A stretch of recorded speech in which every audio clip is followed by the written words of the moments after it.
사도행전 12장 1절에서 2절 그리고 13절에서 15절 말씀입니다.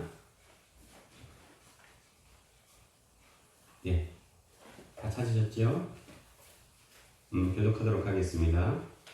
그때 헤롯 왕이 손을 들어 교회 중에서 몇 사람을 해하려 하여 네, 2절 요한의 형제 야고보를 칼로 죽이니 네, 13절에서 15절입니다. 베드로가 대문을 두드린데 로데라 하는 여자아이가 영접하러 나왔다가 베드로의 음성인 줄 알고 기뻐하며 문을 미처 열지 못하고 달려들어가 말하되 베드로가 대문 밖에 섰더라 하니 15절 같이 읽도록 하겠습니다. 그들이 말하되 네가 미쳤다 하나 여자아이는 힘써 말하되 참말이라 하니 그들이 말하되 그러면 그의 천사라 하더라. 아멘. 할렐루야. 네. 자, 오늘은 5월 5일 어린이 주일입니다. 네, 그런데 어린이가 안 나왔네요. 네. 오늘 어린이 주일을 맞이해서 나는 어릴 때를 어떻게 지나갔나 한번 생각을 해봤습니다. 제가 인생을 아주 많이 산 건 아니지만은 그 사회생활을 하고 또 지금까지 있으면서 못난 사람의 두 형태를 보게 됐어요. 하나는 조급한 사람, 또 하나는 자기 합리화를 하는 사람 같아요. 이런 사람의 특징이 뭐냐면 내로남불이에요. 예. 또 가스라이팅을 참 잘하는구나 그런 생각이 들었습니다. 제가 사회생활하면서 못난 사람의 두 가지 특징을 들려면은 이 두 모습이었습니다. 조급한 사람, 자기 합리화를 잘하는 사람. 제 기준입니다. 그런데 신앙적으로도 못난 사람이 있어요. 무슨 신앙에 성장이 없는 사람이에요. 10년, 20년, 30년 그 이상 교회를 다녔어도 신앙에 성장, 성숙이 없습니다. 자, 보세요. 10살에, 아니 그 이전에 마트에 가서 부모님에게 장난감 사줘 때를 사면은 그것은 괜찮습니다. 봐줄만 해요. 그런데 30이 되고 40이 됐는데도 마트에 가서 부모님에게 나 장난감 사줘 때를 쓰고 울면은 그것처럼 못난 사람이 없어요. 예, 그렇습니다. 자기 신앙도 그렇습니다. 예, 신앙에도 자, 이렇게 수년간, 수십 년간 신앙생활을 했었어도 도무지 성장이 없을 수가 있습니다. 그럼 우리가 신앙의 성장 이루려면 과연 어떻게 해야 될 것인가? 그것은 깊은 생각과 깊은 묵상이 필요합니다. 아무 생각 없이 또 묵상 없이 생활하다 보면 권태에 빠질 수가 있어요. 나중에는 과연 내가 믿는 자인가? 내가 잘 믿고 있는가? 또 의문이 들 수가 있습니다. 신앙의 성장, 성숙을 방해하는 여러 요소들이 있지만 그 중에 하나가 선입견과 편견이에요. 선입견과 편견. 제가 이전 교회에 있을 때 어떤 분이 성경을 백독하신 분이 있었습니다.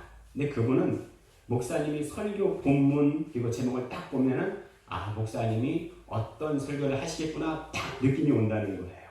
혹시 여러분 중에는 그런 분이 계십니까? 네. 오늘 말씀 성구와 또 제목만 보면 어떤 말씀을 하겠다 이렇게 느낌 오시는 분 계신가요?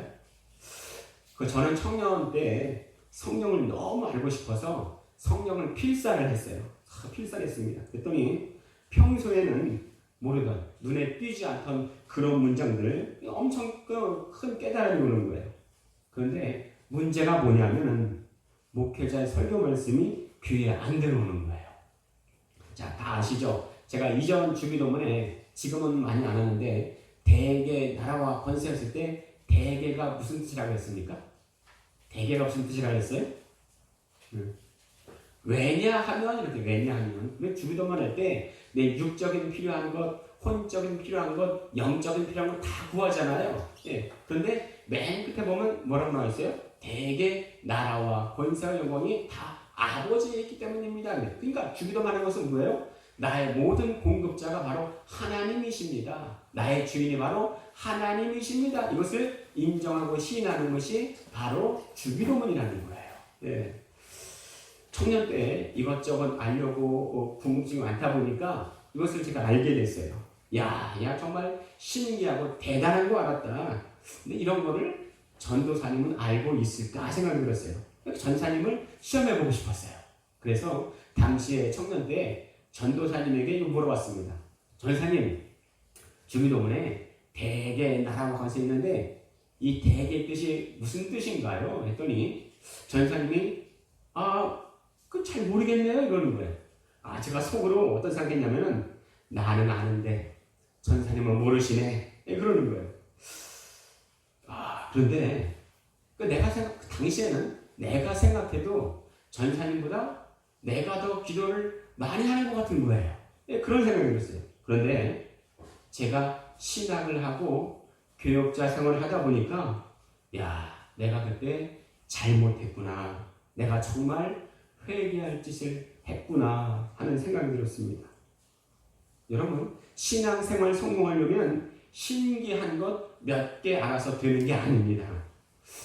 저는 농촌에서 자랐는데 소는 위가 몇 개 있는지 아십니까 혹시? 소는 위가 4개가 있어요. 4개. 혹시 소를 자세히 본 적 있으세요? 소는 항상 입을 우물우물 하고 있으면 뭘 씹고 있어요. 한번 음식물을 먹으면 그냥 바로 삼키지 않고요. 체내 저장했다가 또 토해서 입으로 씹고 또 씹어서 완전히 소화시켜서 넘겨버립니다. 그걸 우리는 전문용어로 되새김질 이렇게 말을 하는 거예요. 우리의 신앙 성장 성숙의 비밀이 바로 여기에 있습니다. 계속 말씀을 되새김질해야 되는 거예요. 단지 신기한 건 하나 알아서 뽐내는 것이 아니고요. 그것을 씹고 또 씹어서 다 소화시켜서 내 것으로 만드는 게 중요한 거예요. 교회 안에서 정말 지향이 아닙니다. 지양해야 할 것 중에 하나가 뭐냐면 새차싸예요. 그게 뭐냐면 새로운 것을 찾는 사람들이고요. 사람들은 항상 새로운 걸 원해요. 말씀도 또 깨달음도 항상 새로운 걸 추구합니다. 그런데 한번 가만히 생각해 보세요. 옛날에는 새 거였어요. 그런데 자꾸 시간이 지날수록 너무 단순해지는 거예요. 자꾸 새로운 것이라도 또 말하면 이제 그만하세요. 지겹습니다. 이렇게 됩니다. 깨달음도 마찬가지예요. 이전에 깨달은 것도 너무 좋다 했던 것도 자꾸 시간이 흘러갈수록 또 다른 새로운 것이 없나 또 찾게 됩니다. 신앙의 성장이 이루려면요 계속해서 말씀을 되새김질하는 것이 필요합니다. 씹고 또 씹어서 내 것으로 만드는 것이에요. 설교는 말씀은 새로운 것을 찾는 것이 아니고요 순종하려고 듣는 겁니다. 순종하려고. 그런데 자꾸 새로운 것을 찾으니까 이 교회 또 저 교회 이 말씀 저 말씀 계속 찾는 것을 보게 됩니다. 자, 근데 오늘부터 우리는 씹고 또 씹어서 내 것으로 만드는 과정 한번 삼아 보시겠습니까? 아멘? 그렇게 하시겠다고 믿습니다. 네. 아멘. 자, 오늘의 제목이 뭐예요? 가로막힘이에요. 여러분, 가로막힘하면 뭐가 떠오르세요? 어떤 분은 세로막힘이요 그러는데 그건 초등학생 수준이죠. 가로막힘이 뭐예요?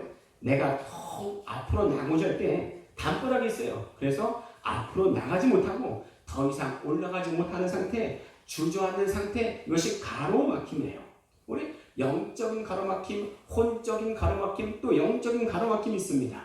자, 오늘 그 중에서도 가로막힘 중에서도 오늘은 선입견과 편견으로 인한 가로막힘을 말씀드리려고 해요. 선입견과 편견은 우리에게 주신 달란트뿐만 아니라 생활의 전 곳곳에서 우리를 방해합니다. 그리고 결론은 언제나 부정적인 결론으로 끝이 나고 말아요. 선입견과 편견, 어떤 분이 그런 말을 해요. 선입견과 편견, 우리 일생에는 자기 나이만큼의 개를 기르고 있다. 그게 뭐냐? 선입견과 편견이라는 거예요. 자, 이해하시겠어요? 이걸? 무슨 말인지 이해하시겠나요? 한번 잘 생각해 보세요. 자, 철학자 베이컨의 4대 우상론이 있습니다. 종족의 우상, 동굴의 우상, 맹종의 우상, 극장의 우상이 있습니다. 오늘 그 중에서 동굴의 우상 보려고 해요. 자, 동굴의 우상이 뭐냐면은 그 사람이 동굴에 삽니다. 그래서 빛을 못 봐요. 그래서 더 넓은 세계를 발견하지 못하고 자기의 세계에 갇혀 사는 사람을 동굴의 우상이라고 하는 거예요. 예를 들어서 우물안 개구리, 이게 동굴의 우상이라는 거예요. 그것이 바로 선입견 편견입니다. 자, 저에게도요 선입견 편견이 있습니다. 자, 모든 분들은 그렇지만 특히 어릴 때 선입견과 편견에 사로잡히면은 더 깊은 세계를 발견하지 못하게 돼요. 저는 좋아하는 치가 있고 싫어하는 치가 있습니다. 좋아하는 치가 뭐냐면 참치, 갈치, 삼치예요. 근데 또 싫어하는 치가 있는데 음치, 박치, 길치가 있습니다. 제가 노래를 못한다는 것이 아니고 싫어하는 치가요. 음치. 저는 근데 예전에 굉장히 길치였어요. 길치였어요. 길에 대한 무서움이 있었습니다. 근데 이게 왜 그럴까 한번 생각해 봤습니다. 청년 시절에 제가 차를 몰고 친구랑 같이 가는데 너무 경치가 좋은 곳이 있는 거예요. 그래서 친구에게 야, 이 우리나라에서 이렇게 아름다운 곳이 있냐? 정말 좋다. 그랬더니 그 친구가 저한테 하는 말이 희철아, 어제 우리 여기 왔었어. 이러는 거예요. 이렇게 저는 이렇게 길치인 거예요. 야, 형도 동생들도 길치가 아닌데 나는 왜 이렇게 길치일까? 한번 생각해 봤습니다. 아마도 제가 초등학교 1학년이나 아니면은 들어가기 전일 것 같아요. 그때 성남에 있는 할머니 집에 며칠 있었는데 저보러 먹을 것을 사오라고 심부름을 시킨 거예요. 그래서 가게에 들러서 정말 먹을 것을 사고 집으로 돌아오려고 가게 문을 나섰는데 이런 사방이 다 똑같은 거예요. 네. 집이 골목 옆에 있었는데 사방이 다 골목이에요. 네. 다 같은 집인 거예요. 그 주변을 뱅뱅 돌았습니다. 뱅뱅 돌았습니다. 점심 때 그 가게를 들어갔는데 그 가게를 나오니까 벌써 해가 어둑해지고 있는 거예요. 예. 세상이 거의 멸망하는 느낌이었습니다. 야, 이제 어떻게 살아가야 되나 이거. 인생 어떻게 살아가야 되나. 예. 그 길거리를 엄청 헤맸어요. 그 불안감, 초조감, 무서움, 공포, 세상에 홀로 남겨진 듯한 기분이었습니다. 한참을 찾다가 드디어 할머니를 만났어요. 이거 뒤지게 맞았습니다. 예, 엄청 울었어요. 예, 아파서 운 게 아니고 야, 이젠 살았다. 그런 기쁨상에서 엄청 울었던 그런 경험이 있었습니다. 또 하나의 경험이 있어요. 제가 중2 때인데 제 고향이 강원도 철원이거든요. 네, 강원도 철원에서 동두천으로 전학을 왔는데 몇 가지 놀란 적이 있습니다. 강가에 물이 완전히 시커먼 거예요. 시커먼 거예요. 우리 강원도는 강가에서 수영할 때 눈을 뜨고 수영을 했습니다. 눈을 뜨고 수영을 했어요. 그만큼 굉장히 맑은 곳이 바로 강원도였습니다. 그만큼 깨끗했어요. 물도 펌프를 쓰고요. 수돗물도 산에서 흘러나오는 물을 그냥 마실 정도로 깨끗했습니다. 근데 동두천에 이사를 왔더니 강물이 시커먼 거예요. 시커매요. 놀라운 것은요. 물을 사 먹더라고요. 글쎄. 물을 사 먹더라고요. 네. 참 신기한 곳이다. 엄청 놀랐습니다. 또 하나는 동두천에 가서 기차를 처음 봤어요. 야, 이거 말로만 듣던 기차가 여기 있는 거예요. 네. 참고로 저희 고향에서는 그때 시내에 나가려면은 1시간에 차가 한 대씩 오는 그런 곳이었어요. 물론 차가 왔다 갔다 하지만 시내에 나가려면은 차를 1시간에 한 대가 왔습니다. 자, 근데 거기 동두천에서 친구의 전도를 받고 교회에 나가기 시작했는데 중학교회 때 서울에서 성가 경연대회를 한다는 거예요. 네. 그때 전철을 처음 타봤습니다. 신기해서 이것저것 보다가 다른 사람 확 내릴 때 나는 못 내렸어요. 한마디로 길을 잃어버린 거예요. 그래서 전철 맨 끝에서 맨 끝에까지 왔다 갔다 했습니다. 예, 친구들을 찾으려고, 아는 사람 찾으려고. 그런데 아무도 없는 거예요. 야, 어떻게 하나. 마치 지구의 종말인 것 같은 거예요. 예.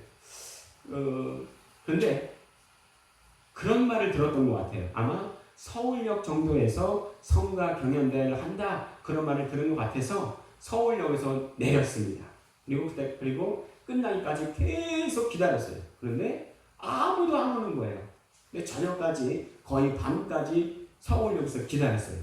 이제 집으로 돌아가잖아요. 집으로 돌아오려고 돌아오려고 하는데 도무지 모르겠는 거예요. 처음 서울 나갔는데 어떻게 알겠어요. 그래서 그 사람들한테 물어가지고 동두천 가려면은 어떻게 가야 됩니까? 물어서 했는데 그 말하는 분이 그래요. 표를 끊어주면서 지금 이 시간에는 표를 끊어도 아마 동두천의 차가 끊겼을 겁니다. 이렇게 말을 하더라고요. 그래도 내려가야 되니까 부랴부랴 표를 끊고 의정부까지 와서 그리고 차를 타려고 그러는데 의정부에 오니까 동두천 내려가는 차, 그때 새마을 기차였어요.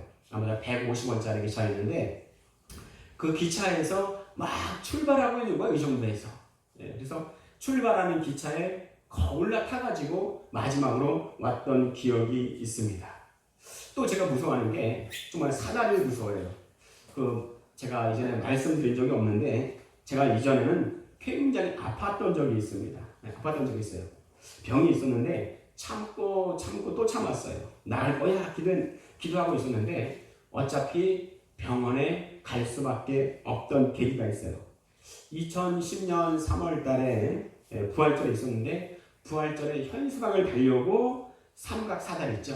삼각사다리 놓고 현수막을 달려고 그러는데 키가 작아서 이게 안 닿는 거예요. 그래서 삼각사다리가 아니고 일자로 해서 맨 끝까지 올라갔습니다. 그래도 손이 안 닿는 거예요. 까치발을 들었다가 굴러 떨어지고 말았습니다. 그때 정신을 잃어버렸어요. 머리에 피가 흐르고 또 어깨에 피가 흐르고 중간중간 기억나는데 또 깨어나니까 제가 동두천 성모병원에 있는 거예요. 또 깨어나니까 의정부 성모병원에 있는 거예요. 또 깨어나니까 인하대 병원에 있는 거예요. 자, 그런데 제가 지금 이것을 말하려는 것이 아니고요. 지금 내게 남아있는 과거의 상처, 아픔, 공포는 나를 성장하지 못하도록 방해한다는 겁니다. 그 무서움과 공포는 안 돼! 라는 선입견과 편견, 부정적으로 내 안에 남아서 평생 나를 괴롭힌다는 거예요. 자, 오늘 주보에 보시면 출애굽기 6장 8절에서 9절 같이 한번 읽어보겠습니다. 주보의 오른쪽에 있습니다. 한번 같이 한번 읽어보겠습니다. 시작! 내가 아브라함과 이삭과 야곱에게 주기로 맹세한 땅으로 너희를 인도하고 그 땅을 너희에게 주어 기업을 삼게 하리라. 나는 여호와라 하셨다 하라. 모세가 이와 같이 이스라엘 자손에게 전하나 그들의 마음의 상함과 가혹한 노역으로 말미암아 모세의 말을 듣지 아니하였더라. 아멘. 여러분, 지금 모세가 하나님의 말씀을 전합니다. 기쁜 소식을 전하는 거예요. 그런데 이스라엘 백성들이 그 말씀을 받아들이지 못해요. 왜 그렇습니까? 자신들의 선입견과 편견이라는 거예요. 코끼리는 태어나자마자 몇 킬로그램인지 아세요? 혹시? 한 110kg 정도 된다는 거예요. 근데 어릴 때는 발목에 쇠고랑을 차고 묶어 놓습니다. 그럼 어린 코끼리가 그걸 풀려고 몸부림치는데 도무지 풀어지지 않습니다. 시도하고 또 시도해도 나중에는 그냥 포기해버린다는 거예요. 그리고 그것이 어린 코끼리의 마음의 상처로 딱 자리 잡습니다. 그러다가 코끼리가 큰 성체가 됩니다. 110kg 태어났는데 크게 성체가 되면 코끼리가 몇 킬로 되는지 아세요? 체중이 다 자라면 5톤에서 7톤이 된대요. 자, 그러면 그 발목에 걸어놓은 족쇄도 풀까요? 풀 수 있어요. 그런데 마음만 먹으면 푸는데 풀지를 않는답니다. 왜 그래요? 어릴 때 해봤거든요. 어릴 때 엄청 시도해봤거든요. 그런데 안 됐거든요. 그러니까 그것이 선입견과 편견이 되어서 시도조차 하지 않는 거예요. 해봐도 안 돼! 이렇게 부정적인 마음으로 그 안에 자리 잡기 때문이라는 겁니다. 자, 오늘 말씀을 보면 이스라엘은 애굽의 압박 속에서 430년을 있었습니다. 처음에 해방되고 싶었겠죠. 그런데 그것이 너무 길어지는 거예요. 자포자기합니다. 어차피 안 돼. 이런 선입견과 편견을 넘어서 부정적인 생각으로 완전히 자리 잡습니다. 모세가 이스라엘 백성에게 해방을 선포하지만 이스라엘 백성은 너무 마음의 상처가 너무 커요. 그래서 복음이 못되는 것을 볼 수가 있습니다. 분명히 하나님의 말씀이에요. 근데 듣지 않습니다. 그런데 이스라엘 백성들 하나님 믿지 않는 백성이 아니요, 믿어요. 그런데 상처가 믿음 위에 있습니다. 우리나라는 36년간 일제 압박 속에서 있었습니다. 얼마나 벗어나고 싶었겠어요. 감사한 것은 우리 선조들은 그 상황 가운데서도 포기하지 않았다는 겁니다. 당시 김구 선생님의 유명한 고백이 있지요. 만약 하나님께서 너의 소원이 무엇이냐 물으신다면 첫째는 우리나라의 독립이요, 둘째는 우리나라의 독립이요, 셋째는 우리나라의 완전한 자주 독립이라, 이렇게 고백한 것을 볼 수가 있습니다. 그런 분들이 일제시대에 많았다는 거예요. 자, 그런데 이스라엘은 430년을 타지에 있다 보니 그게 자기의 일상이 되어버렸습니다. 일상이 되어버렸어요. 그게 무슨 말이에요? 내 생각의 틀에서 벗어날 힘을 상실했다는 겁니다. 그게 뭐예요? 선입견, 편견, 부정적인 생각입니다. 우리 사도행전 12장 1절에서 2절, 13절에서 15절 한번 다시 읽어보겠습니다. 교독할게요. 그때 헤롯 왕이 손을 들어 교회 중에서 몇 사람을 헤아리려 하여,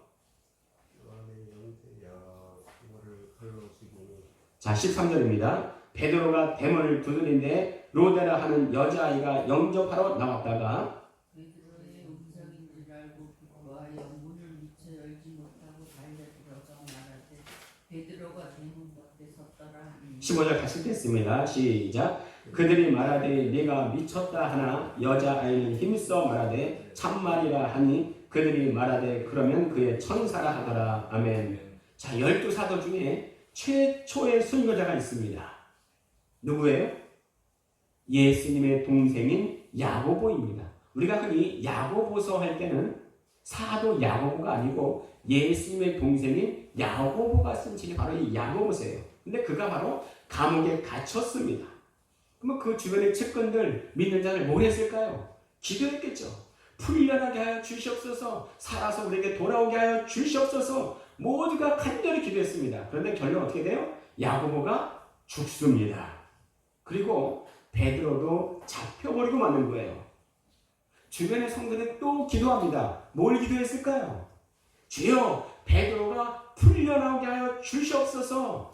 그렇게 기도하고 있는데 지금 대문을 두드리는 소리가 나서 어린 로데가 나가보니 대문 밖에 베드로가 있는 거예요. 두드리고 있는 거예요. 베드로의 목소리를 말하고 있는 거예요. 로데가 알았습니다. 너무 기쁜 나머지 문을 열어주지도 않고 바로 안으로 뛰어들어와서 보세요, 베드로가 살아 돌아왔습니다. 우리의 기도대로 베드로가 살아 돌아왔습니다.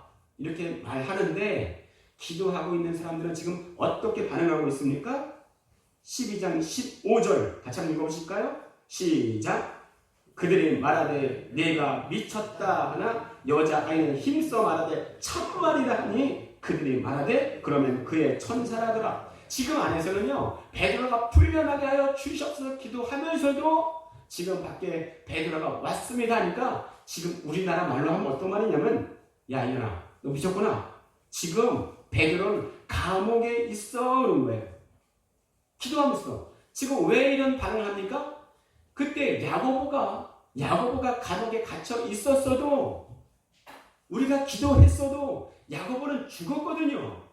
그러니 베드로가 갇혀 있을 때도 기도를 하긴 해도 선입견과 편견이 그들의 기도 제목이 되었다는 거예요. 마음은 간절해요. 마음은 간절한데 마음속에 이미 안 돼. 어떻게 풀려나? 이것이 바로 그들의 의식 속에 담겨 있었다는 겁니다. 자, 오늘 말씀을 준비하다가 제 예전에 저의 모습을 떠올랐는데, 예전에 저의 그런 모습이 떠올랐습니다. 하나님, 내가 주님을 오해하지 않게 하여 주시옵소서, 이렇게 기도한 적이 있습니다. 내 안에 선입견과 편견이 있으면요, 하나님을 오해할 수밖에 없습니다. 2+2는 4라는 말이 있어요. 그것은 이해하고 이해하면 사랑하게 된다, 이런 말이에요. 왜 이해하지 못해요? 오해하기 때문에 그렇습니다. 내가 하나님을 이해하지 못할 때가 참 많아요. 왜 그래요? 내 선입견과 편견이 주인이 되어서 그렇습니다. 주인이 되었어요. 이미 딱 정답이 딱 나와 있는데 어떻게 그 속에서 하나님이 역사하겠느냐 이거예요. 그럼 어떻게 될까? 그때 솔로몬의 기도에서 해답을 찾을 수가 있습니다. 우리 삶 가운데 기도하면서도 얼마나 선입견과 편견 속에 딱 해답 정해놓을 때가 얼마나 많은가요? 그때 우리가 어떻게 되는가? 솔로몬의 기도에서 해답을 찾을 수가 있습니다. 다 누구나 마찬가지예요. 저도 마찬가지고 다 선입견과 편견이 있다니까요. 그것이 나의 신앙 성장을 가로막을 수 있으면 그것이 내게 두려움을 가져다 줍니다. 여러분, 솔로몬이 무엇을 구했어요? 우리 솔로몬이 구했던 것 하면 딱 떠오르는 게 있습니다. 그게 뭐예요? 지혜라고 말을 할 겁니다. 그것도 틀린 말 아닌데 정확히 말하면 듣는 마음을 구했습니다. 듣는 마음. 그것을 내부 쇼메아 그러는데요. 샤마우, 듣다는 말은 듣다, 경청하다, 순종하다 이런 뜻이 있습니다. 하나님께서 솔로몬에게 너 뭘 구할 거야? 뭘 구하고 있어? 내가 응답해 주겠을 때 솔로몬이 처음부터 듣는 마음 주세요 이렇게 말하는 것이 아닙니다. 자기 아비 다윗과 자신을 비교하는 말이에요. 아비 다윗은요 너무나 뛰어났습니다. 그런데 저는요 너무너무 부족해요. 너무너무 부족해요. 그래서 하나님 제게 말씀해 주세요. 저는요 출입할 줄도 알지 못한 그런 아이 같은 존재예요. 그러니 하나님 내게 말씀해 주세요. 그럼요 제가 잘 들을게요. 경청할게요. 그리고 순종할게요. 이것이 바로 듣는 마음이라는 거예요. 그게 바로 내부 쇼메아, 그것이 지혜입니다. 솔로몬이 이것을 구한 거예요. 내게 선입견과 또 편견에 젖어서 더 이상 신앙의 성장이 멈춰 있을 때, 가로막혀 있을 때 내가 구해야 될 것은 뭐냐면 하나님 내게 솔로몬처럼 듣는 마음을 주시옵소서 고백하는 겁니다. 하나님 하신 것이 가장 좋습니다. 나는 부족한 자입니다. 그러니 내게 말씀해 주세요. 내게 잘 들을게요. 그리고 순종할게요. 솔로몬처럼 똑같은 기도를 하는 것입니다. 근데 그런 말이 있어요. 행복해지고 싶습니까? 그러면 항복하십시오. 솔로몬이 기도할 때 하나님께 항복하면서 기도하는 모습을 볼 수가 있습니다. 그것이 뭐예요? 듣는 마음이라는 거예요.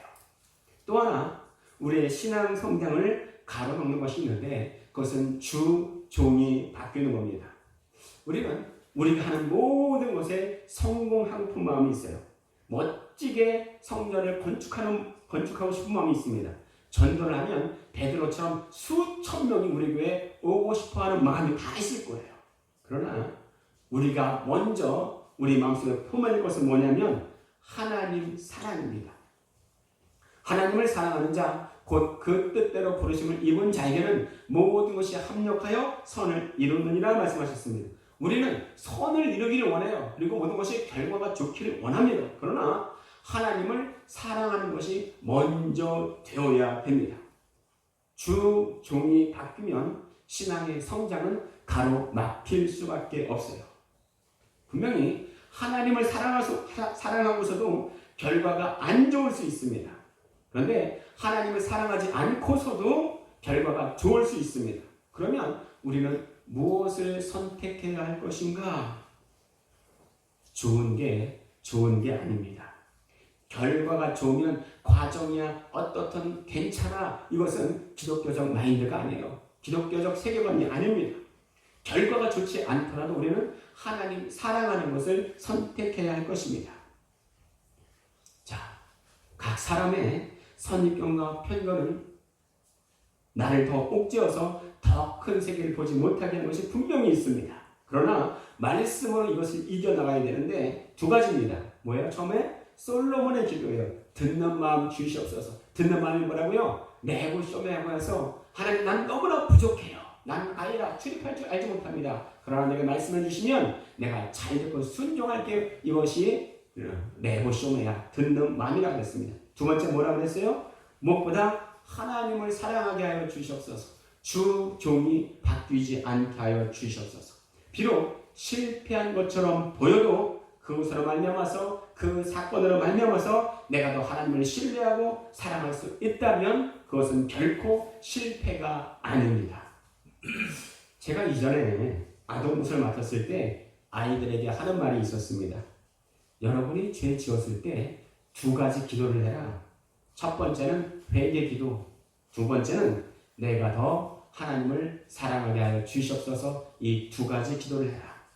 아니 죄를 지었는데 회개 기도는 알겠는데 왜 하나님 사랑하기를 기도하느냐? 이렇게 물으실 수 있어요. 자, 제가 이전에 죄 때문에 굉장히 눌리고 부담스러운 적이 있었습니다. 그것은 하나님의 말씀 때문에 그랬어요.